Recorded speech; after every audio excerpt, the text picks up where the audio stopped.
welcome to Baker Street West. Today we are going to be presenting a dramatic reading of The Mystery of the Yellow Face. But before we do that, there are a couple of matters of business. First, in the case of a ghastly conflagration, okay, good, we know what that means, it seems. You have 3 exits. You can go down the stairs, through the bookshop, and out the front door to Main Street. You can go down the hallway towards our train station, go out the big red door marked exit. That will put you on California Street, and you can either go uphill or downhill as whimsy takes you. Your final option for a speedy exit is down this very dark alleyway, down a very precipitous set of stairs, which will also get you to Main Street, but I do not generally recommend that as, under most circumstances, that's where all of the panicking actors are going. So, fair warning. Do we know what the WC is? Yes. Yes. Brilliant. Should you need it, head towards Mr. Holmes's study, mind your step, and go through the door marked WC, and there you will find the facilities. They are authentic Victorian facilities. This means a pull chain. Therefore, we do request finesse, not force. For you folks who are tuning in from home, you're on your own. We do have folks who do occasionally manage to actually join us on Facebook, so I do like to let them know that they are included in this merriment. Now, before I begin with this particular reading, normally I don't edit the canon, the adventures. I read them exactly as they were published, and I will be doing the same today. However, in light of some of the language that appears in this particular adventure, please bear in mind that it is very much language of the time, and while it may feel somewhat awkward to our ears today, there is really no denying that this was how it was written at the time, and therefore that's how I'm going to be reading it. Without further ado, The Mystery of the Yellow Face. In publishing these short sketches based upon the numerous cases in which my companion's singular gifts have made us the listeners to, and eventually the actors in, some strange drama, it is only natural that I should dwell rather upon his successes than upon his failures. And this is not so much for the sake of his reputations, for indeed it was when he was at his wit's end that his energy and his versatility were most admirable, but because where he failed, it so happened too often that no one else succeeded, and that the tale was left forever without a conclusion. Now and again, however, it chanced that even when he erred, the truth was still discovered. I have noted some half-dozen cases of the kind, of which the adventure of the Musgrave Ritual and that which I am about to recount are the 2 which present the strongest features of interest. Sherlock Holmes was a man who seldom took exercise for exercise's sake. A few men were capable of greater muscular effort, and he was undoubtedly one of the finest boxers of his weight that I have ever seen. But he looked upon aimless bodily exertion as a waste of energy, and he seldom bestirred himself save when there was some professional object to be served. Then he was absolutely untiring and indefatigable. That he should have kept himself in training under such circumstances is remarkable, but his diet was usually of the sparest, and his habits were simple to the verge of austerity. Save for the occasional use of cocaine, he had no vices, and only turned to the drug as a protest against the monotony of existence when cases were a scarcity and the papers uninteresting. One day in the early spring he had so far relaxed as to go for a walk with me in the park, when the first faint shoots of green were breaking out upon the elms, and the sticky spearheads of the chestnuts were just beginning to burst into their 5-fold leaves. For 2 hours we rambled about together, in silence for the most part, as befits 2 men who know each other intimately. It was nearly 5 before we were back in Baker Street once more. "Beg pardon, sir," said our page boy as he opened the door. "There's been a gentleman here asking for you, sir." "Oh, Holmes glanced reproachfully at me. "So much for afternoon walks," said he. "Has the gentleman gone, then?" "Yes, sir." "Did you ask him in?" "Yes, sir, he came in." "How long did he wait?" "Half an hour, sir. He was a very restless gentleman, sir, walking and a-stamping all the time he was here. I waited outside the door, sir, and I could hear him. At last, he outs into the passage, and he cries, 'Is that man never going to come?' Those were his very words, sir. 'You'll only need to wait a little longer,' says I. 'Then I'll wait in the open air, for I feel half choked,' says he. 'I'll be back before long.' And with that, he ups and outs, and all I could say wouldn't hold him back." "Well, well, you did your best," said Holmes as we walked into our room. "It's very annoying, though, Watson. I was badly in need of a case, and this looks, from the man's impatience, as if it were of importance. Hello, that's not your pipe on the table. He must have left it behind him. A nice old briar with a good long stem of what the tobacconists call amber. I wonder how many real amber mouthpieces there are in London. Some people think that a fly in it is a sign. Well, he must have been disturbed in his mind to leave a pipe behind him, which he evidently values highly." "How do you know that he values it highly?" I asked. "Well, I should put the original cost of the pipe at 7 and 6 pence. Now it has, you see, been twice mended, once in the wooden stem and once in the amber. Each of these mends, done, as you observe, with silver bands, must have cost more than the pipe did originally. The man must value the pipe highly when he prefers to patch it up rather than to buy a new one with the same money." "Anything else?" I asked, for Holmes was turning the pipe about in his hand and staring at it in his peculiar pensive way. He held it up and tapped on it with his long, thin forefinger, as a professor might who was lecturing on a bone. "Pipes are occasionally of extraordinary interest," said he. "Nothing has more individuality, save perhaps watches and boot laces. The indications here, however, are neither very marked nor very important. The owner is obviously a muscular man, left-handed, with an excellent set of teeth, careless in his habits, and with no need to practice economy." My friend threw out the information in a very offhand way, but I saw that he cocked his eye to me to see if I had followed his reasoning. "You think a man must be well-to-do if he smokes a 7-shilling pipe," said I. "This is Grosvenor mixture is 8 pence an ounce," Holmes answered, knocking a little out onto his palm. "And he might get an excellent smoke for half the price. He has no need to practice economy." "And the other points?" "He has been in the habit of lighting his pipe at lamps and gas jets. You can see that it is quite charred all down one side. Of course, a match could not have done that. Why should a man hold a match to the side of his pipe? But you cannot light it at a lamp without getting the bowl charred. And it is all on the right side of the pipe. From that I gather that he is a left-handed man.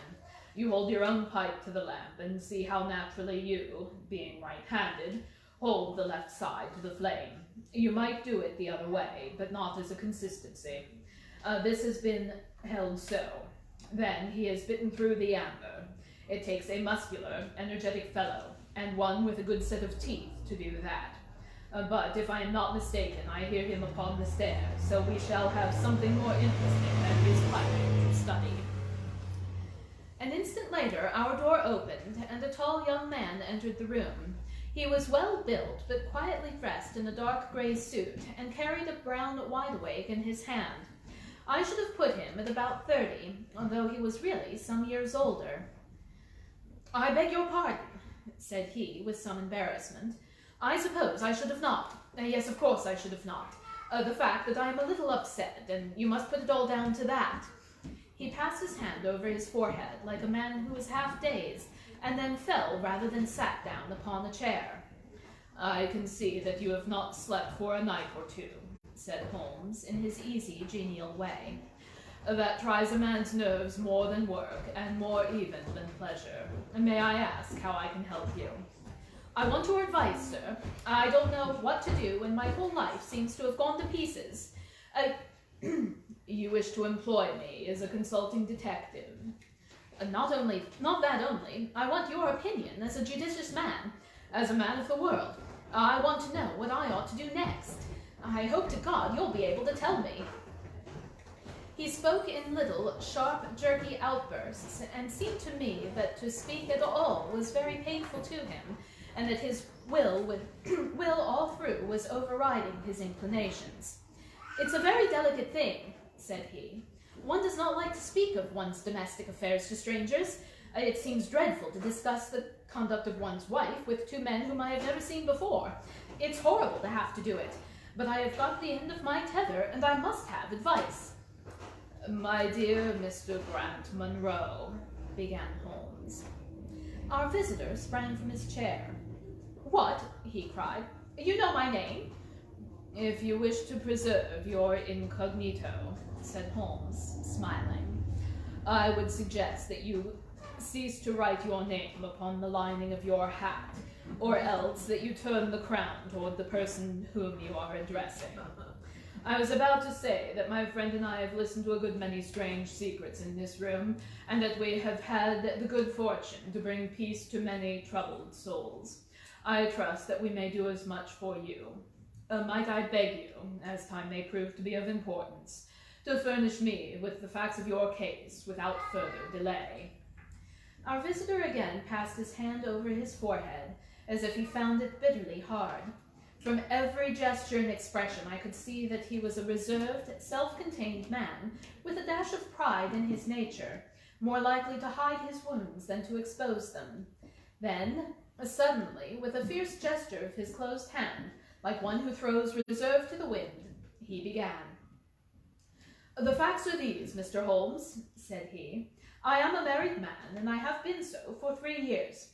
During that time, my wife and I loved each other as fondly and lived as happily as any two that were ever joined.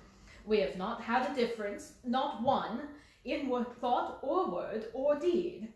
And now, since last Monday, there has suddenly sprung up a barrier between us, and I find that there is something in her life and in her thought of which I know as little as if she were the woman who brushes by me in the street. We are estranged, and I want to know why. Now, there is one thing that I want to impress upon you before I go any further, Mr. Holmes. Effie loves me. Don't let there be any mistake about that. She loves me with her whole heart and soul, and never more than now. I know it. I feel it. I don't want to argue about that. A man can easily tell enough when a woman loves him, but there's this secret between us, and we can never be the same until it is cleared." "Kindly let me have the facts, Mr. Monroe," said Holmes with some impatience. "I'll tell you what I know about Effie's history. She was a widow when I met her first, though quite young, only 25. Her name then was Mrs. Hebron. She was out to America when she was young, and lived in the town of Atlanta, where she married this Hebron, who was a lawyer with a good practice. They had one child, but the yellow fever broke out badly in the place, and both husband and child died of it. I have seen his death certificate. This sickened her of America, and she came back to live with a maiden aunt at Pinner in Middlesex. I may mention that her husband had left her comfortably off, and that she had a capital of about £4,500, which had been so well invested by him that it returned an average of 7%. She had only been 6 months at Pinner when I met her, and we fell in love with each other and were married a few weeks afterwards. I am a hop merchant myself, and as I have an income of 700 or 800, we found ourselves comfortably off, and took a nice £80 a year villa at Norbury. Our little place was very countrified, considering that it is so close to town. We had an inn and 2 houses a little above us, and a single cottage at the other side of the field which faces us. And except those, there were no houses until you got halfway to the station. My business took me into town at certain seasons, but in summer I had less to do, and then in our country home my wife and I were just as happy as could be wished. I tell you that there was never a shadow between us until this accursed affair began. There is one thing I ought to tell you before I go further. When we married, my wife made over all her property to me, rather against my will, for I saw how awkward it would be if my business affairs went wrong. However, she would have it so, and it was done. Well, about 6 weeks ago, she came to me. "Jack," she said, "when you took my money, you said that if ever I wanted any, I was to ask you for it." "Certainly," I said, "it's all your own." "Well," said she, "I want £100. I was a bit staggered at this, for I had imagined it was simply a new dress or something of the kind that she was after. "What on earth for?" I asked. "Oh," she said in her playful way, "you said that you were only my banker, and bankers should never ask questions, you know." "If you really mean it, of course, you shall have your money," I said. "Oh yes, I really mean it. And you won't tell me what you want it for?" "Someday, perhaps, but not just at present, Jack." So I had to be content with that, though it was the first time that there had ever been any secret between us. I gave her a check and never thought any more of the matter. It may have nothing to do with what came afterwards, but I thought it only right to mention it. "Well, I told you just now that there is a cottage not far from our house.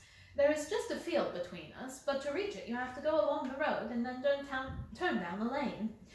Just beyond is a nice little grove of Scotch firs, and I used to be very fond of strolling down there, for the trees are always a neighbourly kind of thing.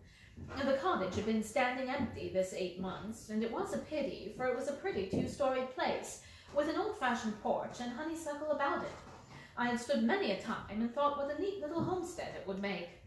Well, last Monday evening I was taking a stroll down that way, when I met an empty van coming up the lane, and saw a pile of carpets and things lying about on the grass plot beside the porch.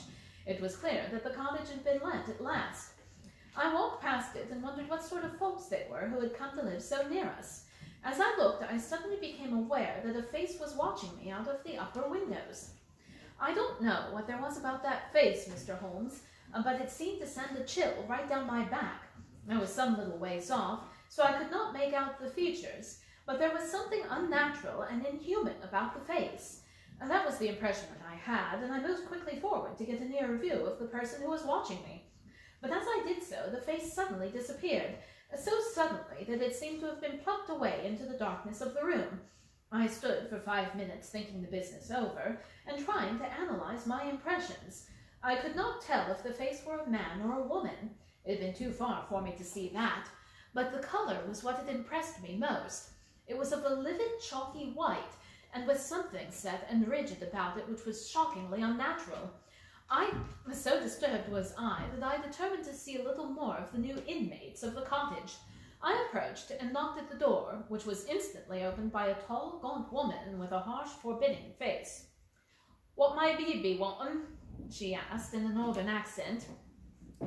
"I am your neighbour over yonder," said I, nodding towards my house. "I see that you have only just moved in, so I thought that if I could be of any help to you in any way—" "I will just see what ye ask ye when we want ye," she said, and shut the door in my face. Annoyed by the churlish rebuff, I turned my back and walked home. All evening I tried to think of other things. My mind would still return to the apparition in the window and the rudeness of the woman. I determined to say nothing about the former to my wife, for she is a nervous, highly strung woman, and I had no wish that she should share the unpleasant impression which had been produced upon myself. I remarked to her, however, before I fell asleep, that the cottage was now occupied, to which she returned no reply. I am an usually an extremely sound sleeper. It had been a standing jest in the family that nothing could ever wake me in the night, and yet somehow, on that particular night, whether it may have been the slight excitement produced by my little adventure or not, I know not, but I slept much more lightly than usual.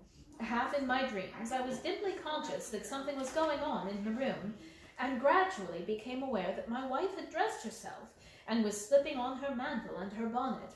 My lips were parted to murmur out some sleepy words of surprise or remonstrance at this untimely preparation, when suddenly my half-open eyes fell upon her face, illuminated by the candlelight, and astonishment held me dumb. She wore an expression such as I had never seen before, and such as I should have thought her incapable of assuming. She was deadly pale and breathing fast, glancing furtively towards the bed as she fastened her mantle, to see if she had disturbed me. Then, thinking that I was still asleep, she slipped noiselessly from the room, and an instant later I heard a sharp creaking which could only come from the hinges of the front door. I sat up in bed and rapped my knuckles against the rail to make certain that I was truly awake. Then I took my watch from under the pillow, and it was 3 in the morning. What on earth could my wife be doing out on the country road at 3 in the morning? I sat for about 20 minutes turning the thing over in my mind, trying to find some possible explanation. The more I thought, the more extraordinary and inexplicable it did appear. I was still puzzling it over when I heard the door gently close again and her footsteps coming up the stairs. "Where in the world have you been, Effie?" I asked as she entered. She gave a violent start and a kind of gasping cry when I spoke, and that cry and start troubled me more than all the rest, for there was something indescribably guilty about them. My wife had always been a woman of a frank, open nature, and it gave me a chill to see her slinking into her own room and crying out and wincing when her own husband spoke to her. "You're awake, Jack," she cried with a nervous laugh. "Why, I thought that nothing could wake you." "Where have you been?" I asked more sternly. "I don't wonder that you're surprised," she said, and I could see that her fingers were trembling as she undid the fastenings of her mantle. "Why, I never remember having done such a thing in my life before. The fact is that I felt that I were choking and had a perfect longing for a breath of fresh air. I really think I should have fainted if I had not gone out. I stood at the door for a few minutes, and now I am quite myself again." All the time that she was telling me this story, she never once looked in my direction, and her voice was quite unlike her usual tones. It was evident to me that she was saying what was false. I said nothing in reply, but turned my face to the wall, sick at heart, with my mind filled with 1,000 venomous doubts and suspicions. What was it that my wife was concealing from me? Where had she gone during this strange expedition? I felt that I should have no peace until I knew, and yet I shrank from asking her again after once she had told me what was false. All the rest of the night I tossed and turned and tumbled, framing theory after theory, each more unlikely than the last. I should have gone to the city that day, but I was too disturbed in my mind to be able to pay attention to business matters. My wife seemed to be as upset as myself, and I could see from the little questioning glances which she kept shooting at me that she understood that I had disbelieved her statement, and that she was at her wit's end what to do. We hardly exchanged a word during breakfast, and immediately afterward I went out for a walk that I might think the matter out in the fresh morning air. I went as far as the Crystal Palace, spent an hour on the grounds, and was back in Norbury by 1 o'clock. It happened that my way took me past the little cottage, and I stopped for an instant to look at the windows, and to see if I could catch a glimpse of the strange face which had looked out at me the day before. As I stood there, imagine my surprise, Mr. Holmes, when the door suddenly opened and my wife walked out.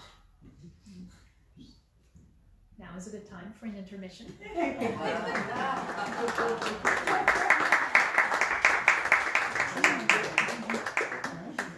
Let's give ourselves about 10 minutes. There are tea and cookies in the pub. For those of you at home, you're on your own.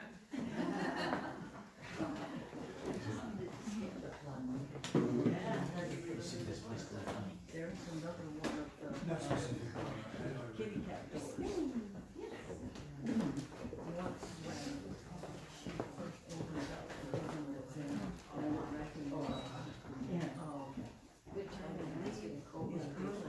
doors on the shop were closed.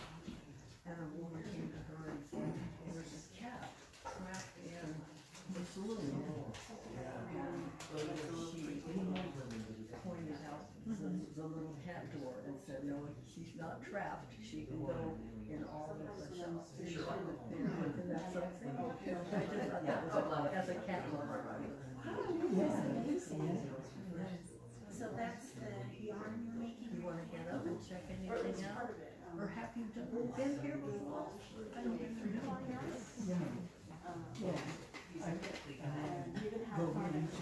Sure. Yeah, check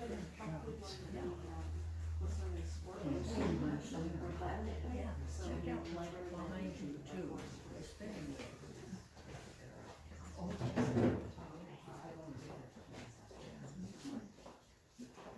So what is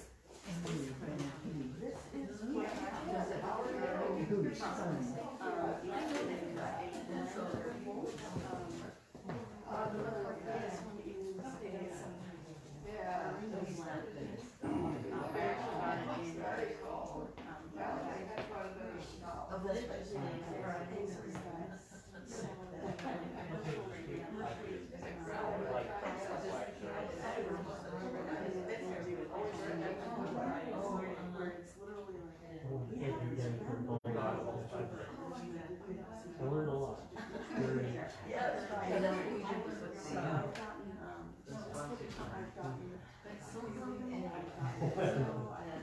that caught me a little off guard a little bit. Once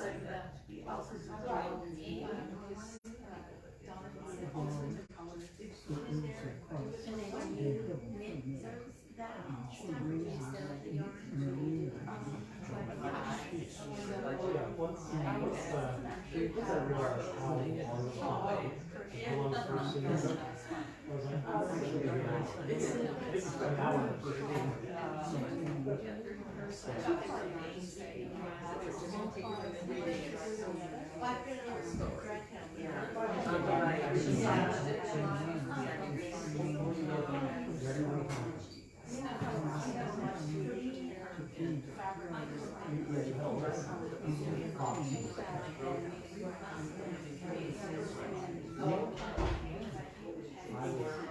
I'm always excited to learn something new. I have never seen anything like that. It's a lot of fun.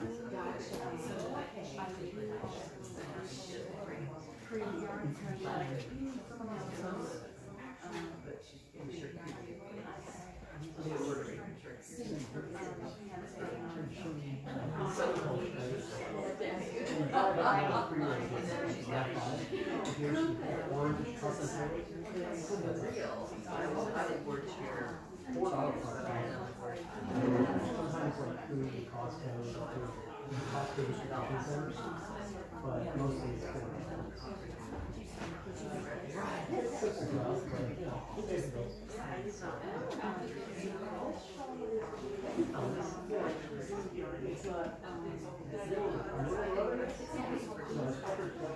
some guys go, well, why don't you just get out more? All different colorways, all different styles.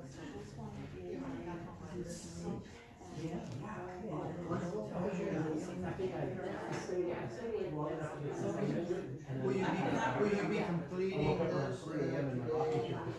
I can't remember that all up. Again, it's an overburst. Well, that I know, but I don't know what happened.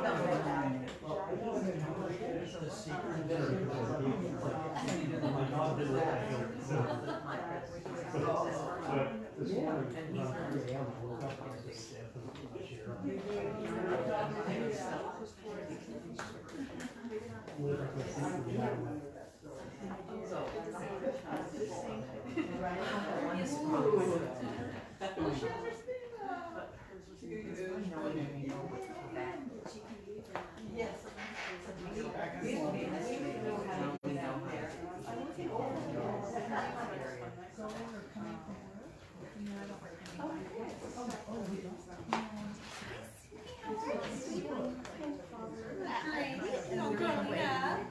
Okay, so, let me do your time. Yeah. I'm doing well. I'm really glad you made it today.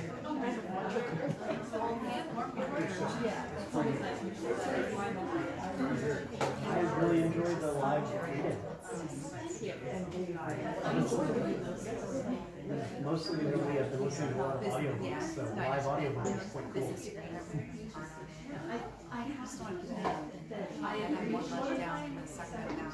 I'm glad that my friends were like, I can't sit and listen to them. I drive trucks for a living, so I go through several books a week. When I was in college many years ago, it was a group from Southern Pennsylvania.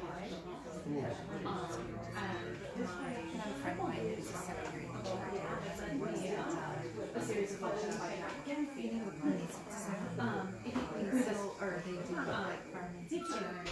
by Philosopher.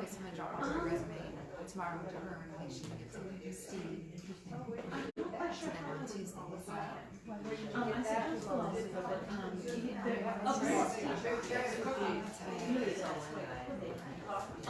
but I absolutely went through those for a long time.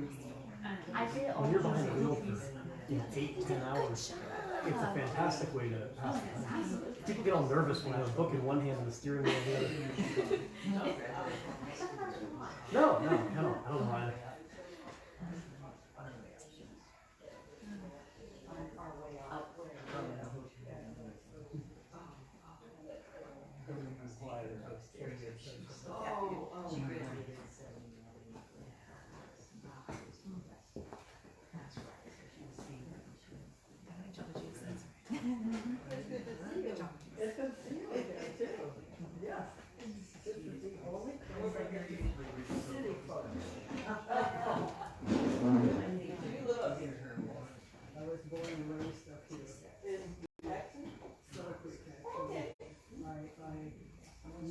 Jackson boy defected Oh my God. a long time ago. You rebel. Yes, indeed. I'm rather proud of it too, actually. You're not too far away from center. No, I haven't gone very far. No, not at all, so.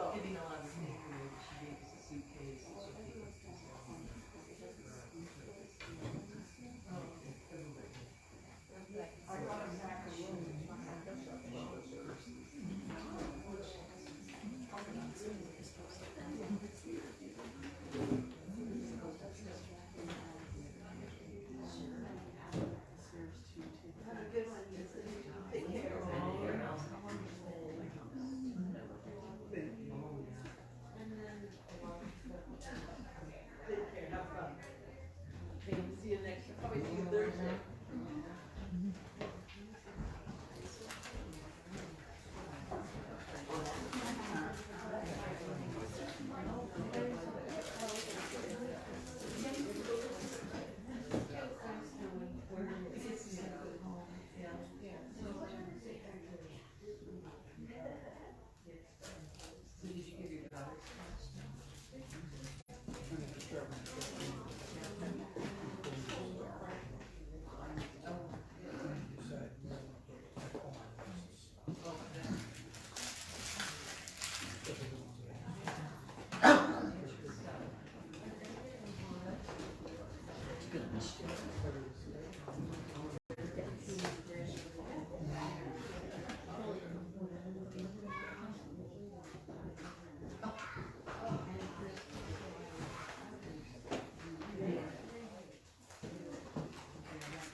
About 50 stories. You know, this is Yeah. the red at the side of the floor. Okay. So those are two I should read? I mean, I read these for a very long time ago. Off the bow.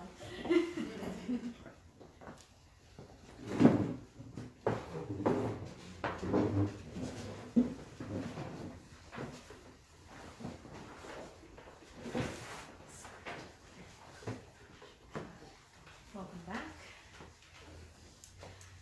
I was struck dumb with astonishment at the sight of her, but my emotions were nothing to those which showed themselves upon her face when our eyes met.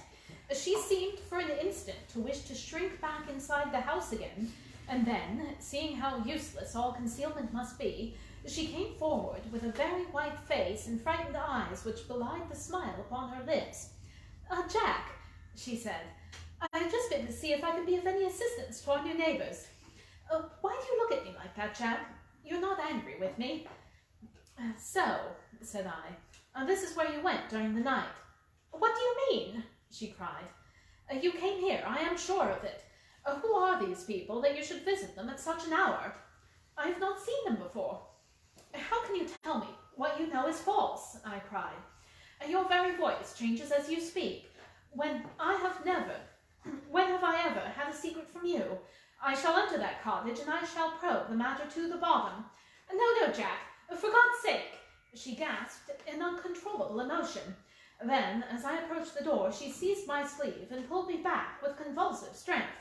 I implore you not to do this, Jack, she cried. I swear that I will tell you everything some day, but nothing but misery can come of it if you enter that cottage. Then, as I tried to shake her off, she clung to me in a frenzy of entreaty. Trust me, Jack, she cried. Trust me only this once. You'll never have cause to regret it. You know that I would never have a secret from you if it were not for your own sake. Our whole lives are at stake in this. If you come home with me, all will be well. If you force your way into that cottage, all is over between us. There was such earnestness, such despair in her manner, that her words arrested me, and I stood irresolute before the door. I trust you on one condition, and on one condition only, I said at last. It is that this mystery comes to an end from now. You are at liberty to preserve your secret, but you must promise me that there shall be no more nightly visits, no more doings which are kept from my knowledge. I am willing to forget those which are past if you will promise that there will be no more in the future."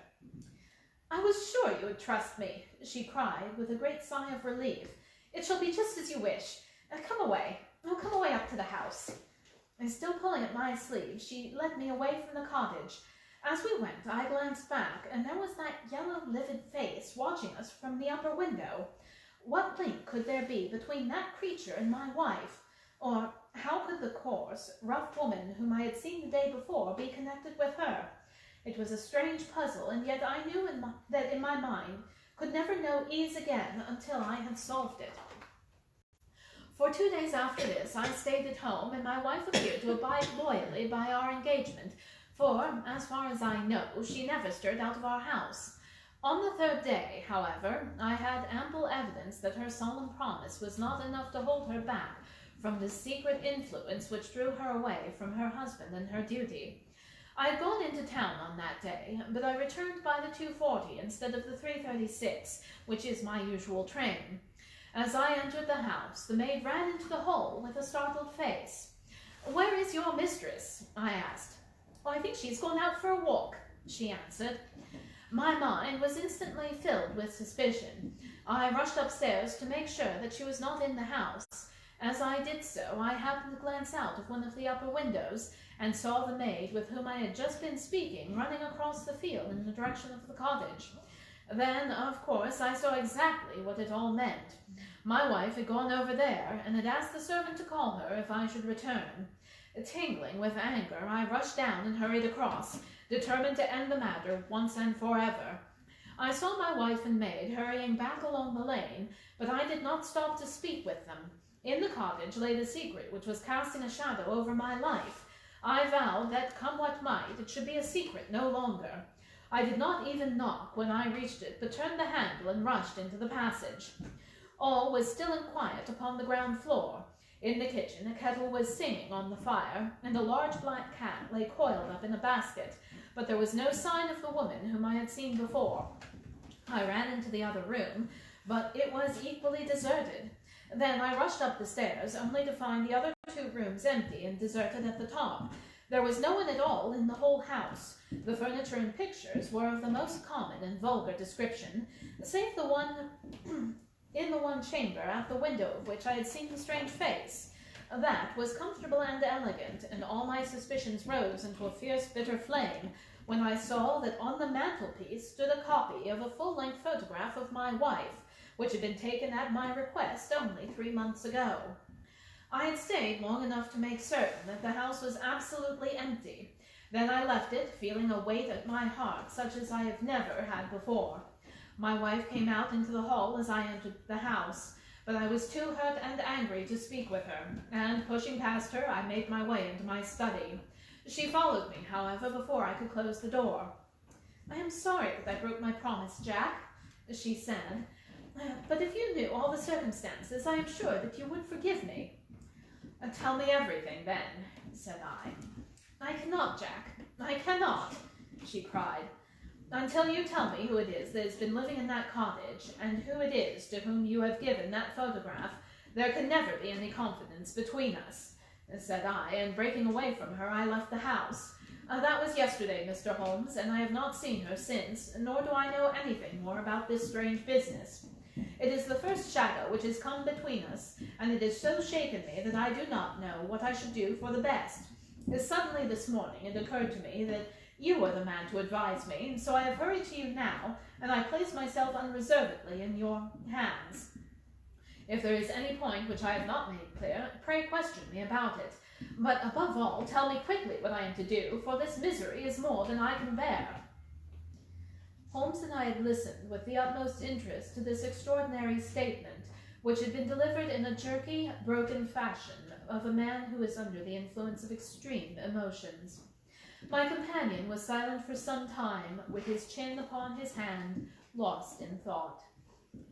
"Tell me," he said at last, "could you swear that this was a man's face which you saw at the window?" "Each time I saw it, I was some distance away from it, so it is impossible for me to say." "You appear, however, to have been disagreeably impressed by it." It seemed to be of an unnatural color, and to have a strange rigidity about the features. When I approached, it vanished with a jerk. How long has it been since your wife asked you for £100? Nearly 2 months. Have you ever seen a photograph of her first husband?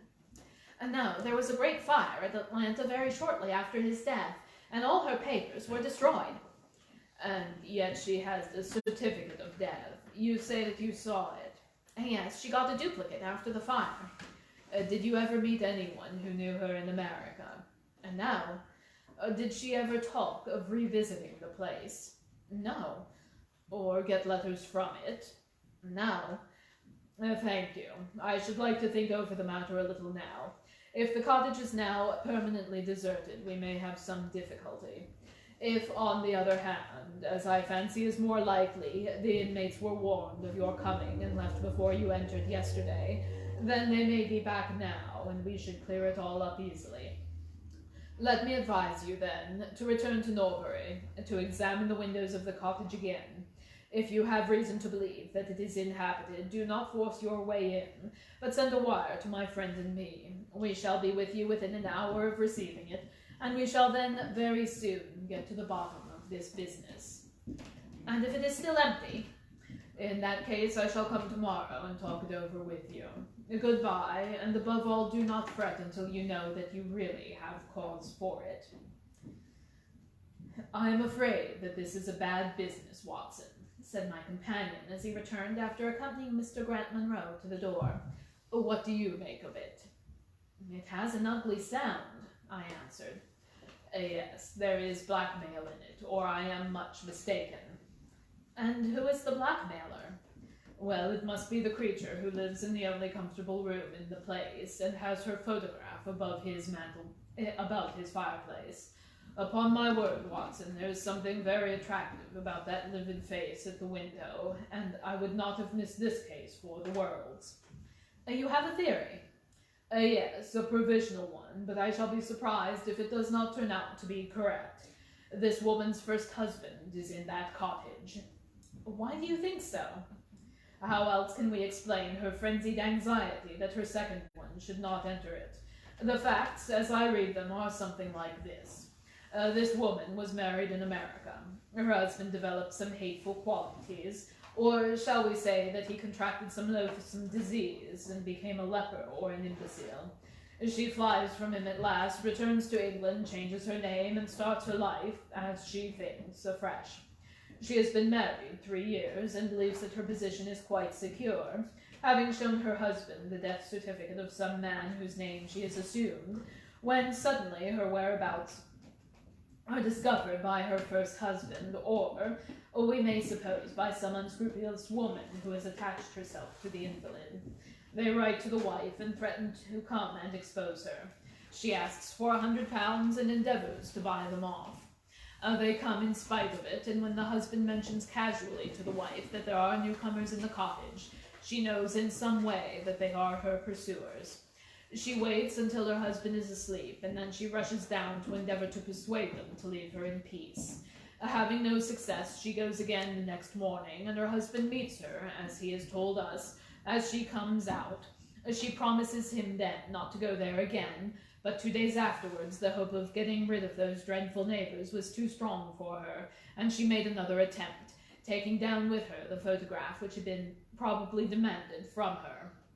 In the midst of this interview, the maid rushed in to say that the master had come home, on which the wife, knowing that he would come straight down to the cottage, hurried the inmates out the back door and into the grove of fir trees, probably which was mentioned as standing near. In this way he found the place deserted. I shall be very much surprised, however, if it is still so when he reconnoiters this evening. What do you think of my theory? It is all surmise, but it at least covers all the facts. When new facts come to our knowledge, which cannot be covered by it, it will be time enough to reconsider it. We can do nothing more until we have a message from our friend at Norbury. But we had not a very long time to wait for that. It came just as we had finished our tea. The cottage is still tenanted, it said. Have seen the face against the window. We'll meet the 7 o'clock train. We'll take no steps until you arrive." He was waiting on the platform when we stepped out, and we could see the light of the station lamps that he was very pale and quivering with agitation. "They are still there, Mr. Holmes," said he, laying down his hand hard upon my friend's sleeve. "I saw all the lights in the cottage as I came down. We shall settle it now, once and for all." "What is your plan, then?" asked Holmes, as he walked down the tree-lined road. "I'm going to force my way in and see for myself who is in that house. I wish you both to be there as witnesses."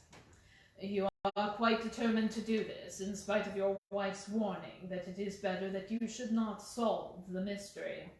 "Yes, I am determined." "Well, I think that you are in the right. Any truth is better than indefinite doubt. We had better go up at once. Of course, legally, we are putting ourselves hopelessly in the wrong, but I think that it is worth it." It was a very dark night, and a thin rain began to fall as we turned from the high road into a narrow lane, deeply rutted with hedges on either side. Mr. Grant Monroe pushed impatiently forward, however, and we stumbled after him as best we could. There are the lights of my house," he murmured, pointing out to a glimmer among the trees. "And here is the cottage which I am about to enter." As we turned the corner of the lane as he spoke, and there was a building close beside us, a yellow bar falling across the black foreground showed that the door was not quite closed, and one window in the upper story was brightly illuminated. As we looked, we saw a dark blur moving across the blind. "There is the creature," cried Grant Monroe. "You can see for yourselves that someone is there. Now follow me, and we shall soon know all." We approached the door, but suddenly a woman appeared out of the shadow and stood in the golden track of the lamplight. I could not see her face in the darkness, but her arms were thrown out in an attitude of entreaty. "For God's sake, don't, Jack!" she cried. "I had a presentiment that you would come this evening. Think better of it, dear. Trust me again, and you will never have cause to regret it." "I have trusted you too long, Effie," he cried sternly. "Leave go of me. I must pass you. My friends and I are going to settle this matter once and for all." He pushed her to one side, and we followed closely after him. As he threw the door open, an old woman ran out in front of him and tried to bar his passage, but he thrust her back, and an instant afterwards we were all upon the stairs. Grant Monroe rushed into the lighted room at the top, and we entered at his heels. It was a cozy, well-furnished apartment, with 2 candles burning upon the table and 2 upon the mantelpiece. In the corner, stooping over a desk, there sat what appeared to be a little girl. Her face was turned away as we entered, but we could see that she was dressed in a red frock and that she had long white gloves on. As she whisked round to us, I gave a cry of surprise and horror. The face which turned to us was that of a strangest livid tint, and the features were absolutely devoid of any expression. An instant later, the mystery was explained. Holmes, with a laugh, passed his hand behind the child's ear, a mask peeled off from her countenance, and there was a little coal-black negress, with all her white teeth flashing in amusement at our amazed faces. I burst out laughing, out of sympathy with her merriment, but Grant Monroe stood staring, with his hand clutching his throat. "My God!" he cried. "What can be the meaning of this?" "I will tell you the meaning of it," cried the lady, sweeping into the room with a proud, set face. "You have forced me, against my own judgment, to tell you, and now we must both make the best of it. My husband died at Atlanta. My child survived." "Your child?" She drew a large silver locket from her bosom. "You have never seen this open?" "I understood that it did not open." She touched a spring, and from the hinged back there was a portrait within of a man, strikingly handsome and intelligent-looking, but bearing unmistakable signs upon his features of his African descent. "This is John Hebron of Atlanta," said the lady. "A nobler man never walked the earth. I cut myself off from my race in order to wed him, but never once while he lived did I for an instant regret it. It was our misfortune that our only child took after his people rather than mine. It is so often in such matches, and little Lucy is darker far than ever her father was. But dark or fair, she is my own dear little girlie, and her mother's pet. The little creature ran across at the words and nestled up against the lady's dress. When I left her in America, she continued, it was only because her health was weak, and the change might have done her harm. She was given to the care of a faithful Scotchwoman who had once been our servant. And never for an instant did I dream of disowning her as my child. But when chance threw you in my way, Jack, and I learned to love you, I feared that to tell you about my child. God forgive me, I feared that I should lose you, and I had not the courage to tell you. I had to choose between you, and in my weakness I turned away from my own little girl. For 3 years I have kept her existence a secret from you, but I heard from the nurse, and I knew that all was well with her. At last, however, there came an overwhelming desire to see the child once more. I struggled against it, but in vain. Though I knew the danger, I determined to have the child over. It were but for a few weeks. I sent £100 to the nurse, and I gave her instructions about this cottage, so that she might come as a neighbour without my appearing to be in any way connected with her. I pushed my precautions so far as to order her to keep the child in the house during the daytime, and to cover up her little face and hands so that even those who might see her at the window should not gossip about there being a black child in the neighbourhood. If I had been less cautious, I might have been more wise, but I was half crazy with fear that you should learn the truth. It was you who told me first that the cottage was occupied. I should have waited for the morning, but I could not sleep for excitement, and so at last I slipped out, knowing how difficult it is to awake you. But you saw me go, and that was the beginning of my troubles. Next day you had my secret at your mercy, but you nobly refrained from pursuing your advantage. 3 days later, however, the nurse and child only just escaped from the back door as you rushed in at the front one. And now tonight you at last know all, and I ask what is to become of us, my child and me. She clasped her hands and waited for an answer. It was a long 10 minutes before Grant Monroe broke the silence, and when his answer came, it was one of which I love to think. He lifted the little child, kissed her, and then, still carrying her, he held out his other hand to his wife and turned towards the door. We can talk it over more comfortably at home, said he. I am not a very good man, Effie, but I think that I am a better one than you have given me credit for being. Holmes and I followed them down the lane, and my friend plucked at my sleeve as we came out. I think, said he, that we will be of more use in London than in Norbury. Not another word did he say of the case until late that night, when he was turning away with his lighted candle for his bedroom. Watson, said he, if it should ever strike you that I am getting a little overconfident in my powers, or giving less pains to a case than it deserves, a kindly whisper Norbury in my ear, and I shall be infinitely obliged to you.